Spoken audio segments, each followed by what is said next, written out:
Salam əziz izləyicilərim, necəsiz? Bugün dəyərli müğənnimiz Arzu xanım gəlibdi, qonağım olub bizə. Həm də mənim ad günümə uyğun qəşəng. Nədir bu Arzu xanım? Çox sağ olun. Silkes oldu. Payınız çox olsun. Sağ ol. Ben de sana geçen parfüm almışam. Çok sağ olun. Çok güzel. Payınız çok olun. Gəlməyinizi bilirkəniniz.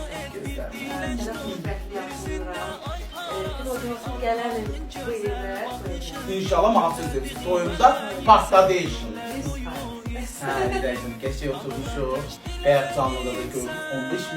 15.000 insan var idi. Evet. Sevilirik. Mesela pis yazanlar indi yazarsanız yorumda. İnan hiç vecime de değilsiniz. Başa düştüm pis yazanlar. Size ağarmışıq. Deyip gülüp yüzünüzü güldürmekten başka neyinəmişəm. Bu kadar iyi geceler öpüyorum.